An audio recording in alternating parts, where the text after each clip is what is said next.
Ada resiko nggak tuh itu lu pindah? Wah, resikonya gede banget bro. Oh ya? Resikonya gede.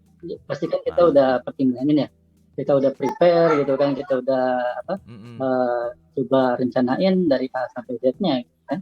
Apa mm, namanya? Kira-kira nggak mungkin kan resign mm. tanpa ada rencana gitu kan. Resiko itu sebetulnya yang paling berasa itu hilang semua bro. Yang gue punya tuh hilang. Hampir semua yang gue punya hilang. Gitu. Maksudnya yang lu punya tuh apa? Ya mulai dari rumah, kendaraan, sampai AC, sampai mesin cuci pun hilang. Habis tuh. Kejual maksudnya habis.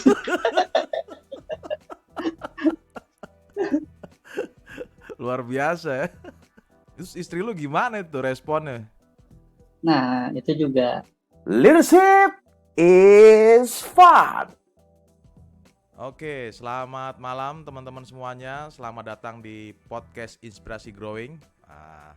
Kali ini gue ditemenin sama teman lama yang luar biasa lah. Dulu kenal gara-gara udah awalnya dari jualan. Nah, jualan jasa. Nah, kebetulan dia pernah ke rumah gue dan ngobrol-ngobrol dan akhirnya sekarang jadi pengusaha kue. Nah, tanpa panjang lebar, gue kenalin namanya Bro Fahrul. Oke, sebentar ya, kita kenalkan dulu. Oke, halo bro, apa kabar bro? halo, halo, apa kabar? Baik, brother. Baik. Gimana di sana? Gimana di sana? Sehat-sehat juga, gitu. Nih semenjak gua kenal dari lu sales door to door, sekarang jadi bisnis kue ya nggak? Mantap. Wah, udah lama banget ya, luar biasa ya. Lama juga ya ternyata ya. 2011 kalau nggak salah tuh. 10 tahun ya. 2011 kita ya, Iya, itu dia kan. 10-11 tahun udah ya. 10 tahun, wah keren banget. Nah, selamat datang ya bro. Terima kasih udah hadir di Inspirasi Growing podcast ini. Nah, kita berharap podcast ini bisa menjadi bahan pembelajaran buat teman-teman pemirsa, ya kan? Iya, Walaupun iya. mereka punya tantangan yang berbeda atau mungkin punya goal yang berbeda, minimum mereka punya inspirasi kepada mereka sehingga mereka bisa menularkan hal positif buat masyarakat dan bisnisnya. Gitu ya, Bro ya. Iya, amin. Mudah-mudahan insya Allah. Oke. Keluarga gimana? Sehat? Alhamdulillah sehat-sehat bro. Sehat-sehat aja Sehat ya. alhamdulillah. Wah, luar Sana juga biasa. aman ya? Hmm. Kenapa? Di sana aman ya?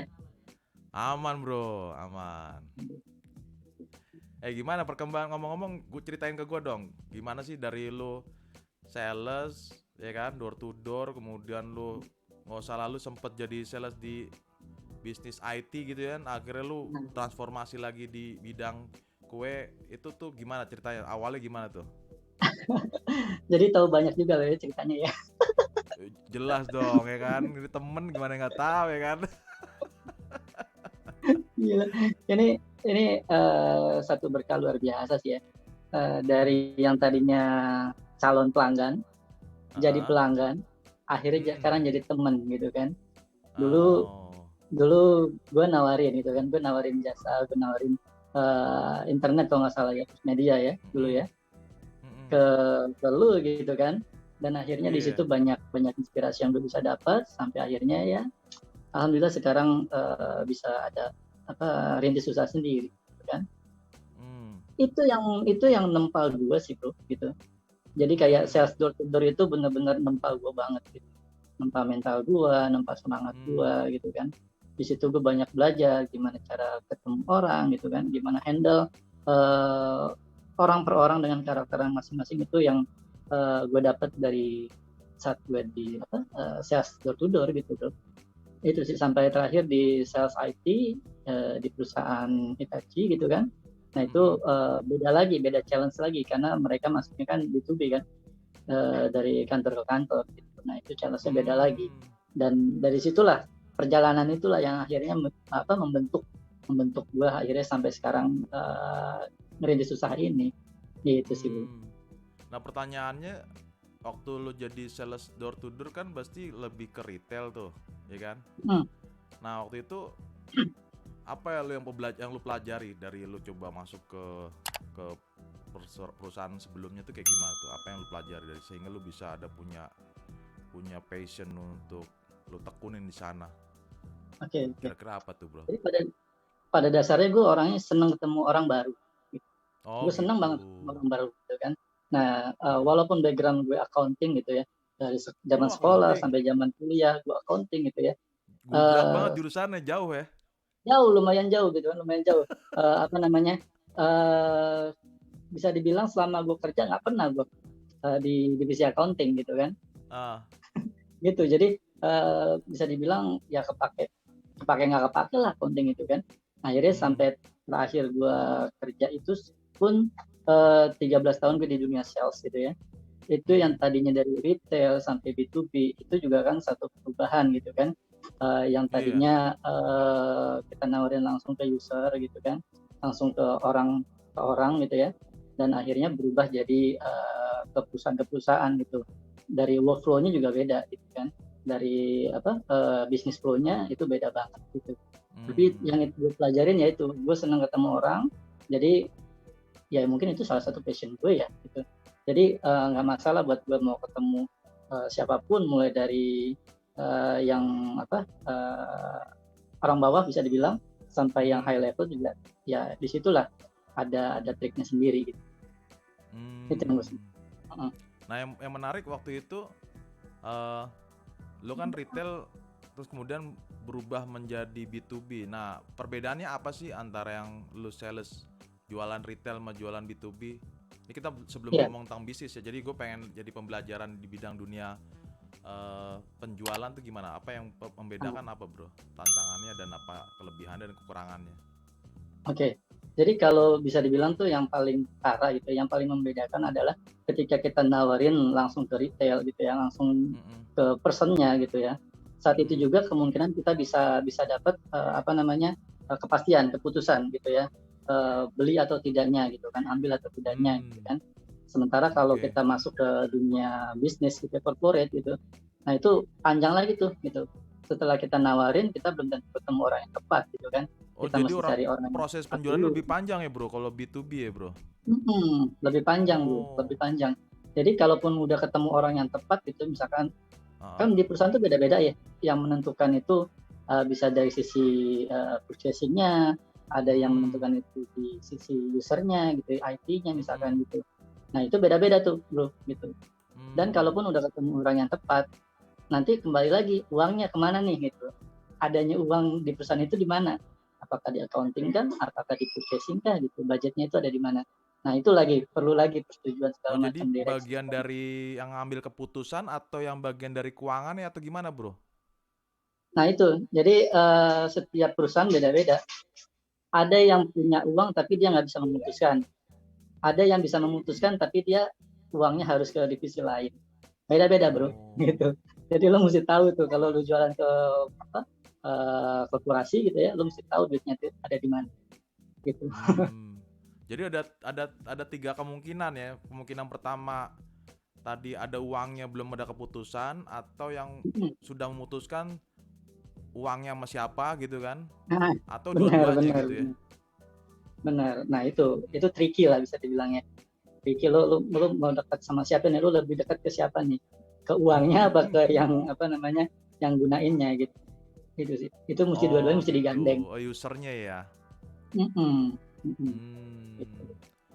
Nah kalau dari sisi ke perusahaan berarti napasnya lebih panjang ya, bro, kalau udah dapat dari informasi dari lu gitu ya. Bener, apalagi ada sistem tender, bro, aduh lebih panjang lagi tuh ceritanya tuh. Tapi sekali jebol mah gebuknya lumayan, bro ya. Wah, lumayan banget, bro, lumayan banget. Itu gue punya terakhir itu project sampai 40 kan. Ya. Wah. Pengadaan server untuk kereta cepat Jakarta Bandung terakhir gue pegang. Kereta cepat, walaupun kereta cepatnya belum ada ya. Belum ada, akhirnya terbengkalai kan. Lo nya udah resign ya. Nggak jadi tuh. Gitu, nah gitu. Yang menarik, lu kan udah pernah punya pengalaman proses jualan retail, kemudian masuk lagi ke jualan B2B, kemudian lu memutuskan untuk usaha sendiri. Kira-kira apa sih yang membuat lu putusin usaha sendiri? Kan itu Ah, tantangannya, maksudnya apa sih tantangan lu untuk pertama kali? Kan itu kan udah enak ya nggak, gaji lumayan, gaya hidup lu udah nyaman. Terus kira-kira apa lu akhirnya lu untuk memutuskan untuk di usaha kue? Oke, gue pernah Apa baca karena lu gini. berantem sama bos lu kali eh, atau gimana? Enggak sih, bercanda ya. Gini, gue pernah pernah baca satu kutipan itu, berhenti di titik tertinggi, berhentilah di titik tertinggi, karena disitulah kamu akan dikenang, gitu kan. Jadi menurut gue gitu, timing sih gitu. Timingnya gue rasa udah pas gitu ya. Karena menurut gue kerja itu kan pertama lu nyari duit, yang kedua lu nyari koneksi, networking, yang ketiga lu nyari ilmu. Kalau ketiga itu lo udah punya, ya itu waktu yang tepat buat lo pindah gitu, selesai gitu sih. Ada resiko nggak waktu itu lo pindah? Wah, resikonya gede banget bro. Oh ya. Resikonya gede. Pasti kan kita udah pertimbangin ya, kita udah prepare gitu kan, kita udah coba rencanain dari A sampai Z-nya gitu kan. Namanya kira-kira nggak mungkin kan resign tanpa ada rencana gitu kan. Iya. Gitu. Dari resiko yang menurut paling berkesan, resiko apa yang lo mungkin nggak lo lupain gitu? Mungkin resiko contoh mungkin ditipu orang kayak atau apa, nggak tahu, udah tergantung dari lo. Lo apa resiko lo yang paling berkesan? Benar. Resiko itu sebetulnya yang paling berasa itu hilang semua bro. Yang gue punya tuh hilang. Hampir semua yang gue punya hilang. Gitu. Maksudnya yang lo punya tuh apa? Ya mulai dari rumah, kendaraan, sampai AC, sampai mesin cuci pun hilang. Habis tuh. Kejual maksudnya, habis.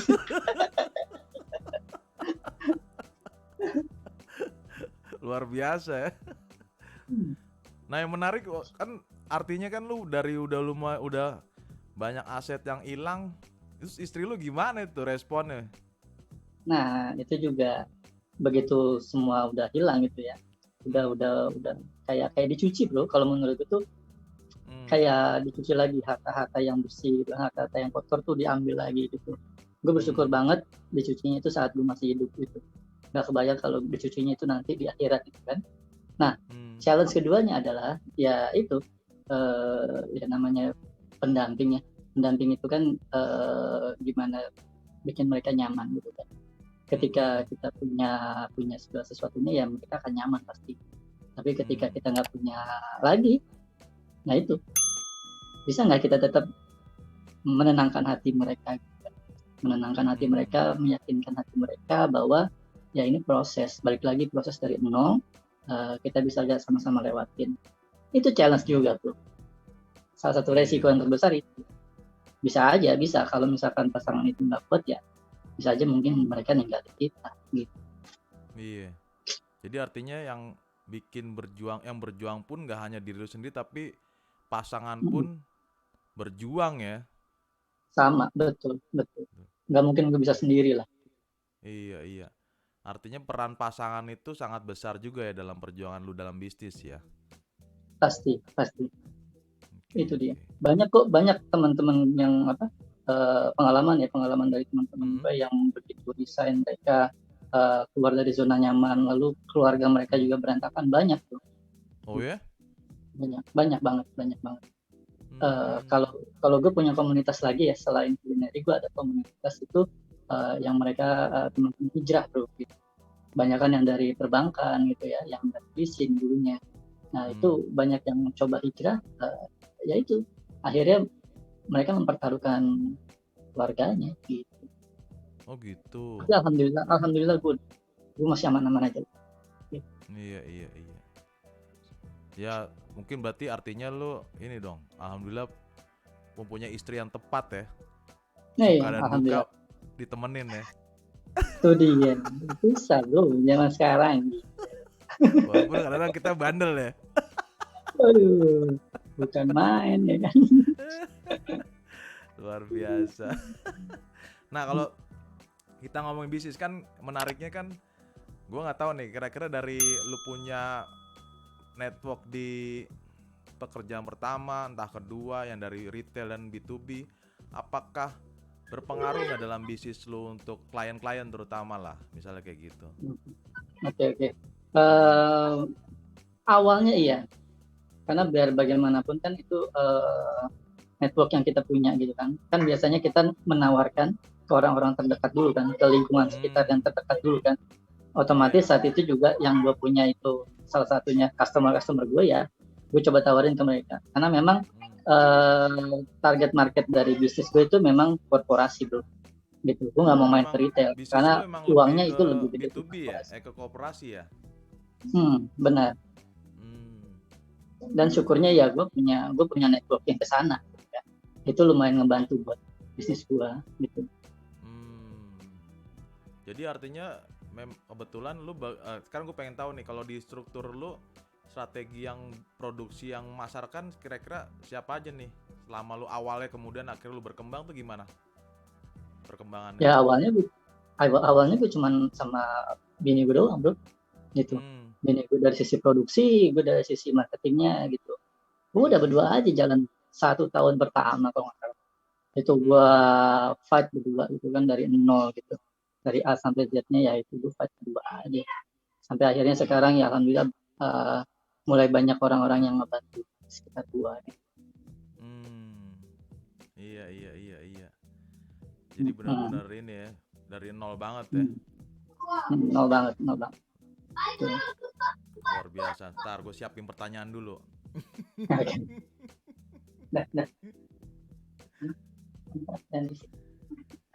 Nah, pertanyaannya gini, kalau menurut ngomong-ngomong kan lu berarti artinya sejak kapan sih lu menemukan potensi lu? Yang menarik kan kita belakang lagi dari lu mulai dari lu backgroundnya accounting, terus akhirnya lu banting setir ke profesi di dunia penjualan tuh, kira-kira kapan lu menemukan potensi lu tuh bro? Itu menarik tuh. Gue nemuin gini, lucunya ya, ketika gue masih semester 4 kalau nggak salah, itu gue diajak ngelamar sama temen gue. Itu ternyata ngelamarnya tuh ke Citibank, outsource-nya Citibank, gitu. Salah satu bank lah ya, bisa dibilang salah satu bank swasta gitu ya. Saat itu paling keren, gitu ya. Saat itu paling keren. Gue di situ, gue sebentar. Iya.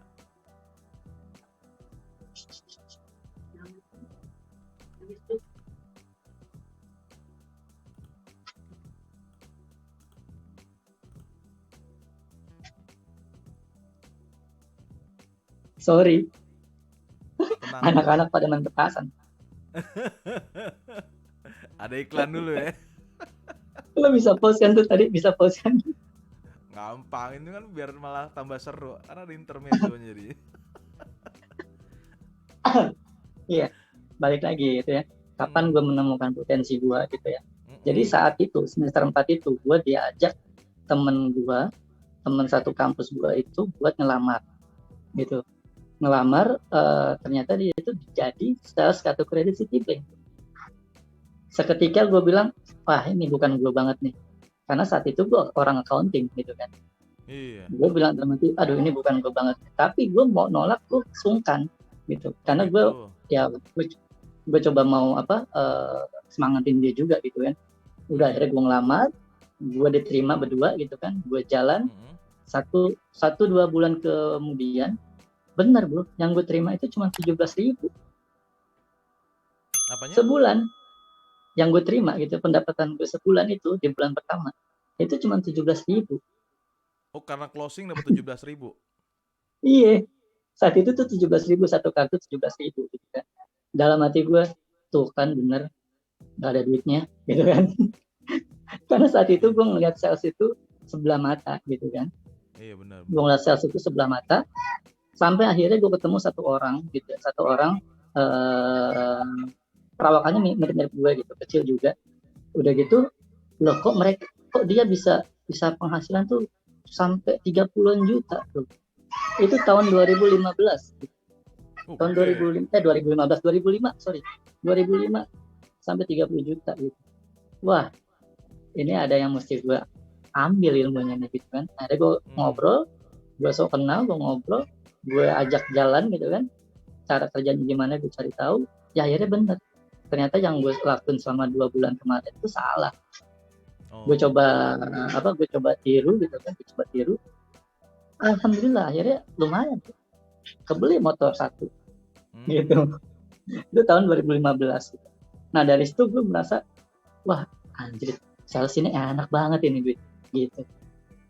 Dari situ gue, dari 2015 itulah gue ngerasa, wah kayaknya gue asik di sales ini gitu. Jam kerjanya santai gitu kan, gue ketemu banyak orang baru, duitnya lumayan gede. Nah dari situ gue nggak mau lah gitu, jadi accounting, jadi HRD segala macam, gue nggak mau lagi. Jadi sampai terakhir pun di sales gitu. Jadi artinya ada pembelajaran bahwa lo memutuskan di sales karena yang mesti diperbaiki dari sisi pola kerjanya gitu ya. Dan lo coba untuk pendekatan belajar sama orang yang berhasil gitu ya.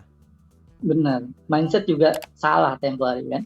Sebenarnya kan salah kan, karena gue belum coba tapi gue udah nganggap itu sebelah mata kan gitu. Ternyata begitu dicoba gitu, asik ternyata bro.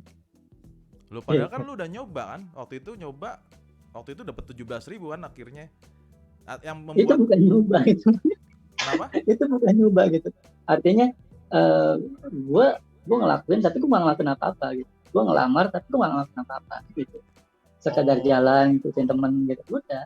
Gue gak nawarin gitu ya, gue gak coba kasih triknya gimana gitu, udah gitu. Oh artinya hasilnya yang juga hasil gitu. Kecil itu yang itu dikarenakan memang usaha lo itu tidak maksimal ya, sehingga emang hasilnya begitu ya. Karena mungkin mindsetnya belum berubah tadi seperti lo bilang ya. Begitu. Oke, luar biasa tuh bro. Nah sebentar, nyontek lagi, ini kita baru podcast pertama kali, jadi gue butuh nyontek pertanyaan. Selalu. Oke. Nah, kalau dari sisi kira-kira apa sih yang pembelajaran hal positif apa sih kalau lo dapet dari terutama dalam ini kita ngomongin di bidang sales, karena kita coba karena bagi gue pribadi modal utama kita dalam bisnis kan sales juga nih, ya enggak? Ya, karena kalau kita nggak punya pengalaman di bidang penjualan juga tantangannya lumayan besar gitu kan. Nah, pertanyaan gue, pembelajaran apa sih terutama untuk di bidang sales yang lu dapet sehingga akhirnya lu bisa memberanikan diri untuk masuk ke dunia bisnis. Padahal bisnis kan lebih kompleks lagi tuh bro. Benar. Nggak hanya sales kan, ngurusin, kalau di kue kan ngurusin ibu-ibu yang bikin kuenya, emang kata kagak gampang kan gitu ya, ibu-ibunya belum ntar macam-macam. Kira-kira pembelajaran apa dulu nih yang lu dapat dari ya? Pengalaman gue di sales itu ya, gue coba terapin di usaha gue tuh, itu adalah kita nggak boleh jualan dengan satu cara gitu. Jadi sekarang nih di dunia digital gitu ya, itu membuka peluang kita lebih besar gitu. Kalau zaman dulu itu kita jualan mesti di tempat yang strategis, mesti di tempat yang bagus, mahal, tapi sekarang bisa dibalik gitu kan. Lu jualan di rumah juga bisa gitu. Karena sekarang ada online food gitu kan. Itu. Lalu yang kedua, yang tadi gue bilang, korporasi gitu. Jualan nggak cuma di retail tapi juga di korporasi. Jadi pengalaman gue di sales itu akhirnya ngebuka pola pikir gue bahwa bisnis yang gue jalanin sekarang ini jangan mati di satu channel penjualan. Gitu. Jadi artinya yang lu dapet di era digital ini banyak distribusi channel yang bisa kita kembangkan gitu bro ya. Benar. Kalau zaman dulu kan lebih banyak tempat strategis yang sangat menentukan laku enggaknya gitu kan. Kemudian tempatnya keren dulu baru bisa berkembang. Sekarang dengan adanya channel-channel dari distribusi channel marketing lewat digital lebih terbantu ya bro ya. Oh sangat ngebantu banget. Betul. Gue inget banget waktu lu bikin gerobak, berapa gerobak tuh tiba-tiba bubar semua gerobaknya, pernah lu cerita kayak gitu ya? Coba ceritain dong.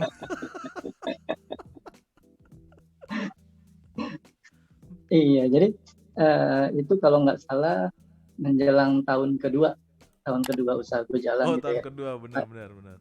Ada beberapa temen gue yang ternyata tanpa sepengetahuan gue tuh mereka ngikutin perkembangan usaha gue di Mm-mm. Facebook, di Instagram gitu kan. Akhirnya mereka ngerasa mereka punya uang, tapi mereka nggak punya skill. Mereka punya uang, tapi mereka nggak punya tim produksi gitu kan ya. Mereka Mm-mm. punya uang, tapi mereka nggak punya pengetahuan tentang bisnis. Akhirnya minta ke gue, bro, gue mau ikut join sama lu nih, gitu. Ikut join sama lu gitu kan. Udah, Mm-mm. akhirnya mau nggak mau gue bikin satu bisnis proposal gitu kan. Bisnis proposal biar mereka tahu ini bisnis akan ke arah mana gitu kan. Apa yang mereka akan dapatkan segala macam gitu kan. Cuman Mm-mm. lagi-lagi di dunia bisnis itu nggak cuman perkara ada duit atau nggak ada duit gitu kan. Karena Mm-mm. ternyata gitu ya, ada sebagian orang punya duit tapi mereka nggak punya keberanian, mereka nggak punya mental gitu. Jadi ketika bisnis mereka baru jalan 1-2 bulan, ekspektasi mereka langsung pengen dapat Untung. margin besar gitu ya, Mm-mm. mau dapat keuntungan besar ya, realitanya berbeda gitu kan. Realitanya mereka harus mau pelan-pelan sampai akhirnya growing gitu kan. Tapi Tuh. mereka akhirnya nggak sabar, ya udah gerobak-gerobak yang mereka yang udah bikin di awal kan, itu kan udah kayak satu satu paket gitu kan, paket beserta Mm-mm. gerobaknya gitu kan. Ya udah Mm-mm. akhirnya terbengkalai, udah Hmm. bubar aja gitu. Hmm. Artinya mereka suka bisnis tapi mindsetnya belum tepat ya gitu ya bro ya, ceritanya gitu ya. Bisa jadi gitu. Hmm. Mereka maunya serba instansi gitu. Kebanyakan teman-teman di luar itu pengen usaha gitu ya. Mungkin mempersiapkan manakala mereka resign gitu ya, manakala mereka ya bisa dibilang retire nanti gitu kan. Tapi ya Mm-mm. itu, mereka kebanyakan yang masih maunya instan. Hari ini invest, besok mau langsung dapat hasil gitu kan. Sementara bisnis kan bukan kayak gitu. Gue kan bukan tukang menggandakan uang gitu kan. Iya, bukan dukun ya. Dukun Iya, kadang-kadang. itu dia kan. Bukan babi ngepet ya kayak sekarang ya. Itu dia. Aduh. Hmm. Oh, akhirnya apa? Itu kan dulu kalau nggak salah gua tahu kan lu bikin kayak sejenis partner gitu lah ya. Iya, Nah, partner yang tahun kedua benar. itu akhirnya ada yang bertahan kah atau rontok semua tuh bro ceritanya waktu itu? Jadi gue sempat punya itu 11 outlet tuh. 11 Oke. outlet. Dari 11 itu punya gue 4, selebihnya itu ada partner gitu ya. Nah, itu Hmm. macam-macam gitu. Macam-macam. Ada yang karena memang mindset mereka atau ekspektasi mereka terlalu tinggi gitu ya. Ada yang memang yang tadi di awal lo bilang, ada yang niatnya kurang baik gitu ya. Akhirnya gue ditipu gitu kan. Beda-beda macam-macam, hingga akhirnya terakhir banget itu ada di sebelum pandemi gitu ya. Sebelum Mm-mm. pandemi itu 2000 berapa ya, 2020 awal lah, Mm-mm. itu rontoknya terakhir. Maksudnya rontoknya tuh yang tadi yang outlet-outlet itu. Outlet itu yang partner gue ya, yang punya partner, ya itu akhirnya rontok dengan sendirinya. Apalagi pandemi ini lebih challenge lagi ya kalau yang nggak punya Nah, nyali atau punya apa istilahnya ya, mental bisnisnya nggak kuat, rontoknya cepet banget ya bro ya. oh, parah parah. Tapi Hmm. syukurnya ketika pandemi ini, Mm-mm. alhamdulillah gue single fighter lagi gitu, udah nggak ada partner Hmm. lagi. Gue kebayangnya kalau misalkan saat pandemi ini sulit gitu ya, masih ada partner, ya itu akan lebih berat juga buat gue, kayak Lebih rasa ribet tanggung lagi ya. jawabnya gitu ya. Itu lebih berat lagi sih, iya Berarti kan. sekarang lu ada outlet yang offline atau gimana sekarang ini yang lu sekarang lagi posisi lu sekarang ini gimana? Iya, kan ada apa, eh, 4 outlet gitu ya, di offline, tapi ada online-nya juga gitu. Tetap Hmm. ada kayak online juga ada setiap outlet. Oh gitu. Mm-mm. Yang kontribusi terbesar offline atau online bro selama pembelajaran dari masa pandemi ini? total keseluruhan ya dari awal lah, dari awal gue ada di sini, terbesar itu ada di korporasi masih. Bisa dibilang tuh 40% lah itu di korporasi. Selebihnya itu kayak ya dari online food ya. Sekarang kan ada yang warnanya hijau, ada yang warnanya oranye gitu kan ya. Terus juga ada pengunjung gitu ya. Itu sih palingan. Sama dari sosial media gitu. Tapi kalau dibilang persentase terbesar kontribusinya itu penjualan dari korporasi Mas. Dan penjualan korporasi itu dari networknya dari lu ya? Apa gimana? Benar, ada yang masih gunain kue gua dari teman lama gitu ya, dulu saat gue jadi sales. Tapi ada juga yang banyak juga yang baru-baru gitu. Entah itu mereka ngelihat dari Google gitu ya, entah mereka juga referensi dari temannya gitu. Kayak gitu sih, Bro. Wah, luar biasa dong. Gue di tahun awal ya, di tahun awal gue buka bisnis ini, itu gue kan Uber juga, bawa Uber gitu. Maksudnya? Gue waktu zaman masih ada Uber tuh 2015, ya gue narik Uber gitu. Gue narik Uber demi apa? Demi sekalian promosi ke penumpangnya. Jadi tiap kali ada penumpang masuk gitu ya. Oh iya, lu gue tawarin Uber yang mobil itu ya? Lu sempet ya? Sempet. Setahun Iya. setengah gue bawa gitu. Iya. Di situ gue bawa kue gue gitu ya. Di situ gue bawa kartu nama. Gitu. Berharap penumpang gue itu akan jadi pelanggan gue gitu. Namanya sales mah apa ya, disikat ya bro, strateginya ya. Itu dia. Aduh, ya bersyukur lah. Nah ngomong-ngomong lu katanya lu bikin komunitas. Komunitas itu apa yang lu coba bikin bro komunitasnya? Benar. Komunitas itu gue bikin tuh September 2019 gitu. 2019. Salah, 2020, September 2020. Nah, itu jadi gue kayak ngerasa kan lumayan punya banyak teman-teman yang juga pelaku usaha tuh. Gitu kan. Begitu pandemi ini, wah, mereka terdampak banget gitu. Bukan cuma gue gitu ya, tapi mereka juga terdampak banget. Pelaku usaha kuliner terutama gitu kan. Karena nama komunitas gue Kulineri gitu, komunitas pengusaha kuliner Indonesia gitu. Nah, jadi kayak ada apa ya, kalau gue cuma dengerin keluhan teman-teman, gue cuma dengerin, itu akan ada efek negatifnya juga kan ke gue ya, gitu kan. Satu saat itu karena misalkan udah terlalu sering mendengar keluhan, gue khawatir gue juga bakalan ngeluh gitu, ya kan, tapi nggak ada solusi gitu. Nah, akhirnya gue kepikiran kalau gue ikutan ngeluh gitu ya, terus apa bedanya gue sama komunitas nih? Ya karena berlandaskan dari kepedulian ya. Karena gue pengen tuh kita bisa saling berangkulan lah ya, untuk saling menguatkan gitu pelaku usaha kuliner ini gitu. Karena mungkin bisa jadi kalau cuma sendiri yang nggak terlalu optimal gitu kan. Tapi kalau ada sekumpulan orang, insya Allah itu akan lebih kuat gitu. Saling menguatkannya itu di situ. Gitu. Iya. Jadi artinya komunitas tuh kalau setahu gue tuh konsepnya seperti api unggun ya nggak? Api unggun tuh kalau dikumpulin baranya itu bisa membara. Tapi kalau baranya dipisahin satu, kalau banyak tantangan lemes kan jadi baranya kurang tuh. Nah caranya biar semangat, kumpulin lagi ya, jadi api unggun lagi. Benar. Gitu ya. Benar. Ya kayak gitulah kurang lebih ya.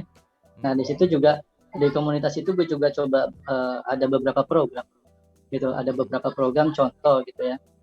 Karena gue tahu banyak teman-teman gue itu yang usahanya lagi sepi, gimana caranya gue bisa bantu mereka promosi produk mereka, usaha mereka.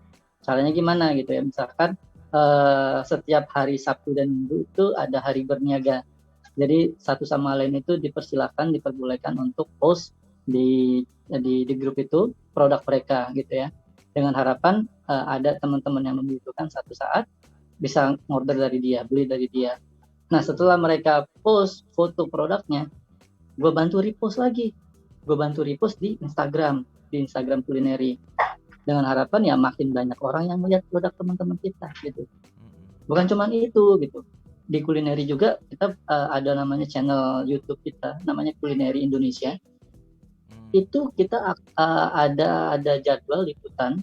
Kita ada jadwal liputan tiap minggu, datang ke tempat restorannya teman-teman, kita liput, kita review, kita angkat, kita unggah ke channel YouTube itu, gitu.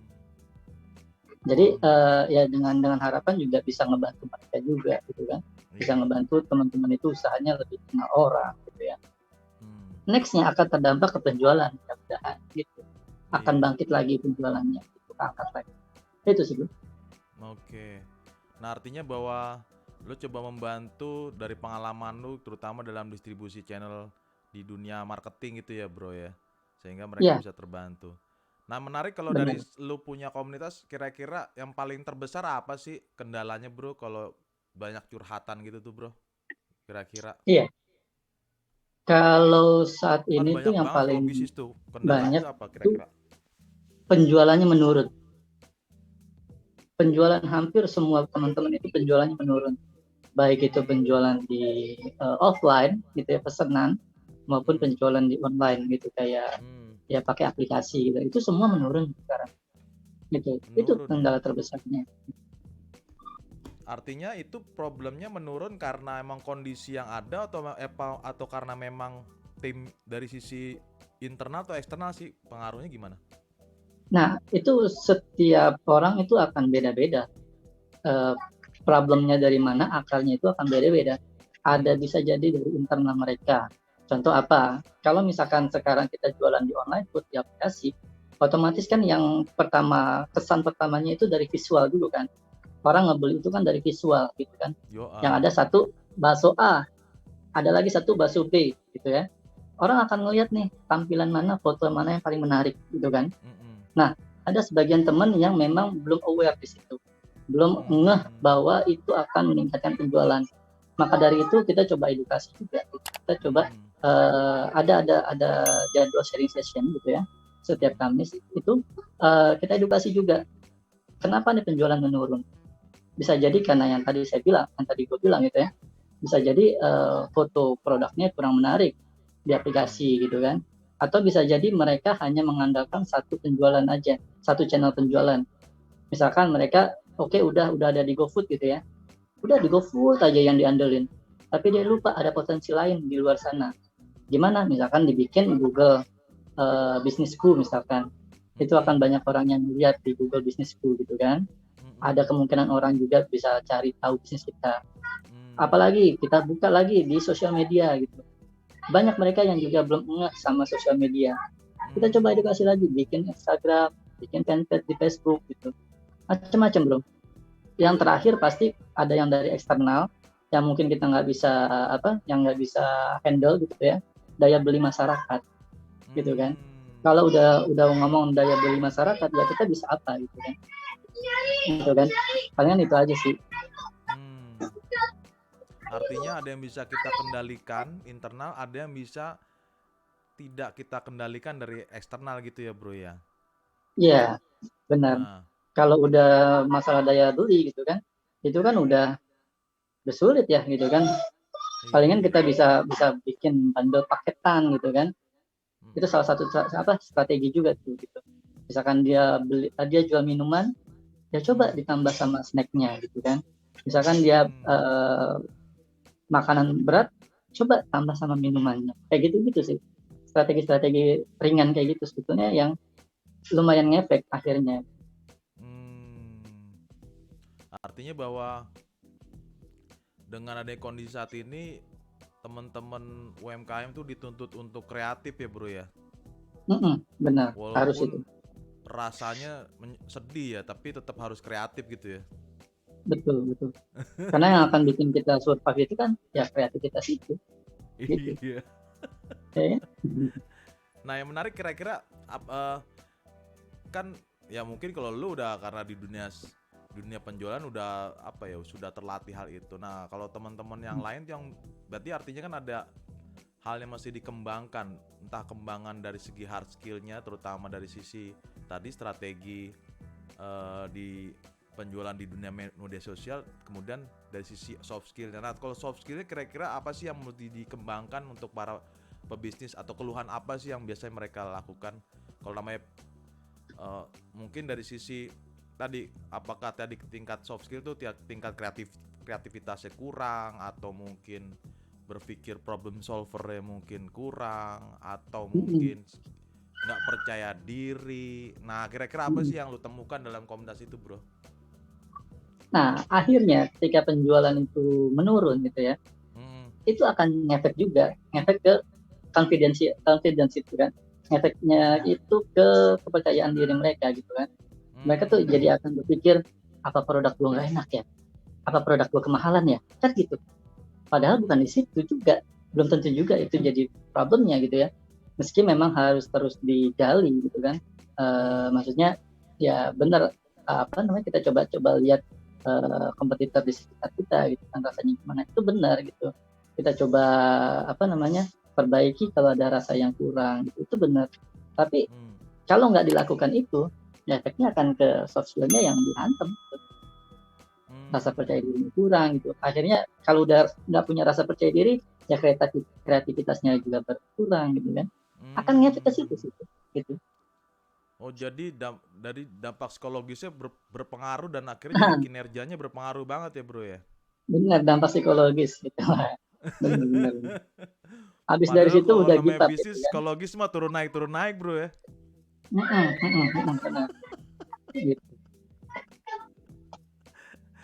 Nah, kira-kira kalau dari sisi harapan lu gimana sih, yang kalau teman-teman komunitas sekarang ini, mungkin ada dua harapan sih. Dari sisi bisnis lu sendiri, kira-kira harapannya apa untuk di masa pandemi ini? Kemudian harapan di komunitas yang lu buat itu, kira-kira harapannya apa yang kedua? Kira-kira menurut lu gimana? Ya pertama mungkin kalau dari sisi bisnis gue, ya gue berharap juga masa-masa sulit ini juga bisa kelar ya, bisa cepat selesai gitu ya. Setelah ini selesai, semuanya normal lagi, ya insya Allah bisa mulai meningkat lagi penjualan gitu ya, bisnis juga makin bertumbuh lagi. Sama di harapan gue di komunitas juga seperti itu gitu, bahwa gue pengen kayak ngerangkul semuanya nih, nggak cuma 1-2 orang yang bisnisnya akan membesar, tapi sebisa mungkin ya kita rangkul semuanya gitu, kita bareng-bareng besar gitu. Nah, salah satunya ya itu tadi dengan program-program yang kita milikin gitu. Itu sih harapannya. Oke. Nah, kalau ngomong-ngomong, mungkin lu bisa apa ya? Kalau ada flyer mungkin lu kasih sekalian promosi, nanti kan bisa diupload di YouTube lu nih. Kalau ada mungkin, kalau mau pas iklan dikit dari sisi iklan lu kan boleh kan, nanti lu mau ngomong apa kayak gitu. Jualan ya ceritanya. Boleh kan. Nah, kita kan ngomong bisnis mah bebas kan gitu. Podcast gue podcast bebas, bro. Jadi gini, dari sisi komunitasnya, sekarang itu baru sekitar 160-an anggota yang ada di komunitas itu gitu. Harapan gue akan semakin banyak gitu, akan semakin banyak teman-teman di luar sana yang akhirnya gabung ke komunitas ini dan kita sama-sama belajar. Itu harapan harapan gue lah salah satunya juga. Terus masalah bisnis gue, apa ya?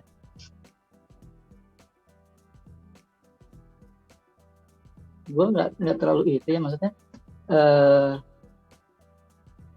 nggak mau terlalu promosi di sini lah ya bisnis gue ya.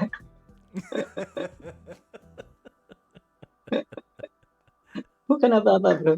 Bukan apa-apa. Di sini gue di komunitas ini kan sebagai founder gitu ya. Gue khawatir gitu. Gue khawatir akan ada pemikiran dari teman-teman, ini mah buat ngegedein bisnis lo doang gitu. Iya kan? Iya. Ya itu kan setiap orang punya asumsi masing-masing ya. Ya nggak apa-apa. Nah, mungkin kalau misalnya lu misalnya kurang nyaman, ya nggak apa-apa sih. Nanti kita coba obrolin lain. Nah, kira-kira gini, kalau ngomongkan tadi penjualan, kalau dalam bisnis ada nggak sih masalah di SDM nih, bro? Nah, kita coba kupas. Kira-kira kalau gue sih sering dengar ke temen-temen nih, gue pernah dulu naik Uber gitu ya. Nah, bapak itu dulu punya bisnis gede banget, bisnis makanan nih bro, punya mungkin Hmm. 5 outlet lah. Nah kebetulan dia ngobrol-ngobrol sama gua kan, terus tiba-tiba dia cerita, iya pak saya bangkrut, akhirnya saya nguber lagi. Nah kenapa pak? Terus pembelajarannya apa? Ya pembelajaran saya pak, di sumber daya manusia saya kurang matang dalam mengelola, jadi karena kurang kontrol dan akhirnya bocor dananya dan akhirnya tutup, karena dia juga nyambi sambil bekerja dan sambil bisnis gitu. Hmm. Nah pertanyaan gua, apakah sumber daya manusia yang lu rasakan itu berpengaruh juga nggak sih di selain dari di bidang penjualan? Menurut lu gimana? Sumber daya manusia itu sebetulnya bisa dikontrol dari awal ketika lo interview gitu. Lo di situ tahu yang lo cari itu orang seperti apa, kualifikasinya kayak gimana gitu ya. Lo yang tetapin sendiri gitu ya. Dan juga akan ada sesi interview kan. Jadi dari sesi interview itu ya kita harus benar-benar screening banget tuh gitu. Jangan sampai kita masukin orang yang salah ke bisnis kita gitu. Nanti akhirnya kalau kita masukin orang yang salah ya akan kayak gitu, akan gerogotin diri kita sendiri, akan gerogotin bisnis kita sendiri gitu. Jadi screening atau saringan paling awal itu ada di sesi yang interview gitu, sama kita tetapin kualifikasinya. Jangan melenceng dari kualifikasi itu gitu. Misalkan lo buat untuk chef gitu, misalkan chef harus udah punya pengalaman 1 tahun, udah bisa masak ini itu gitu kan yang kita perluin. Tiba-tiba datang orang yang melas-melas gitu kan, dia nggak punya kapasitas yang lo butuhin, akhirnya lo terima. Nah ujung-ujungnya bisa jadi akhirnya ya lo sendiri yang susah gitu.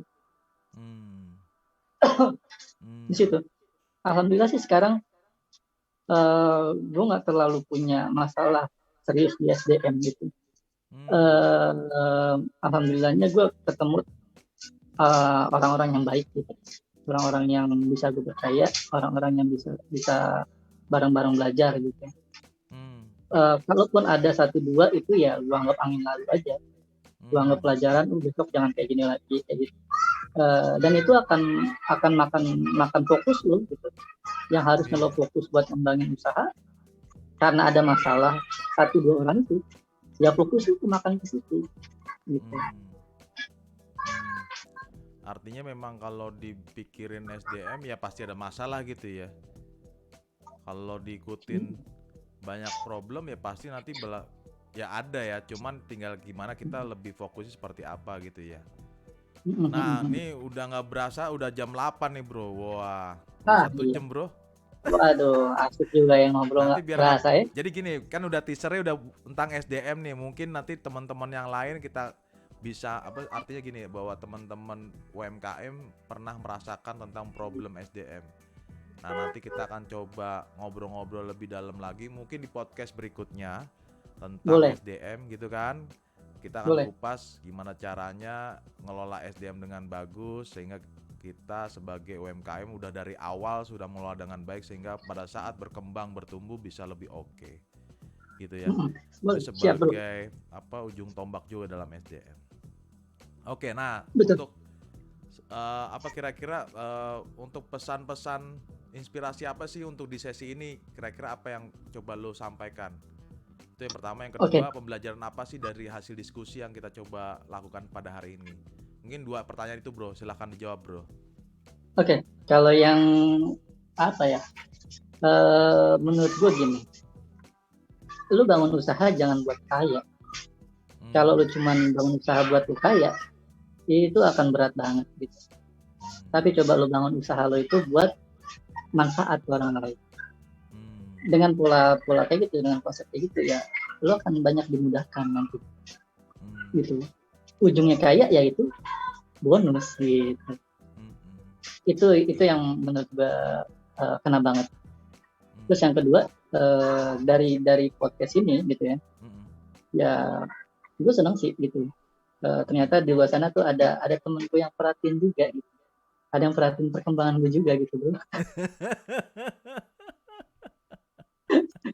Itu ya kita sempat lah ya, kita sempat coba sekali dua kali ketemu buat bahas konsep apa ya untuk bisa saling support gitu kan ya. Iya, Cuman betul ya betul. belum jalannya gitu kan.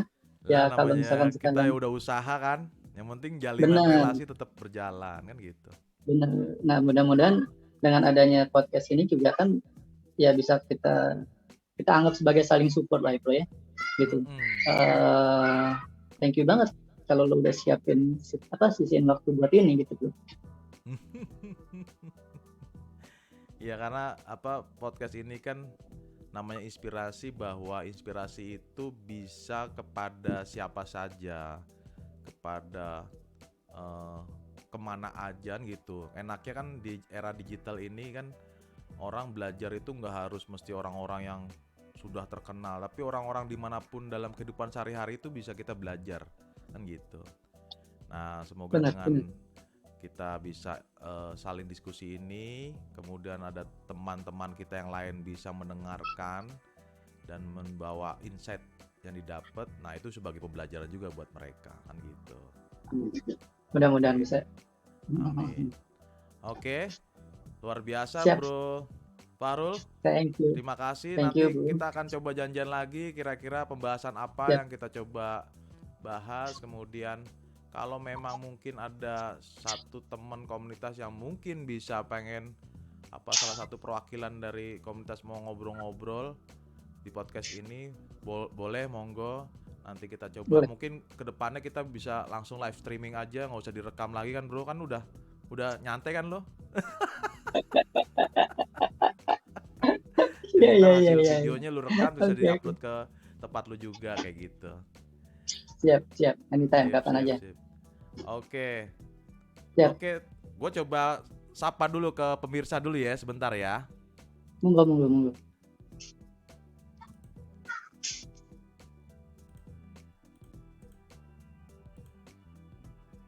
Oke, teman-teman, terima kasih sudah menyimak podcast hari ini yang luar biasa banget, bahwa pembelajaran hari ini, bahwa segala profesi yang kita dapat atau mungkin sekolah dulu yang sekolah dengan jurusan yang berbeda dan akhirnya berubah menjadi profesi yang berbeda pun ternyata tidak masalah juga. Yang penting apa yang bisa kita pelajari dan apa yang bisa kita kembangkan. Itu pembelajaran yang pertama. Pembelajaran yang kedua, bahwa segala situasi kondisi yang ada kita terus improve dan terus kita melakukan hal perbaikan, karena dalam bisnis nggak ada namanya stop perbaikan, tapi selalu ada perbaikan yang baru. Nah itu dua pembelajaran yang hari ini. Terima kasih Bro Fahrul, kita bisa belajar bareng-bareng. Nah teman-teman, kita akan belajar berikutnya, nanti saya akan informasikan ke podcast berikutnya. Oke. Salam sukses, leadership is fun. Oke.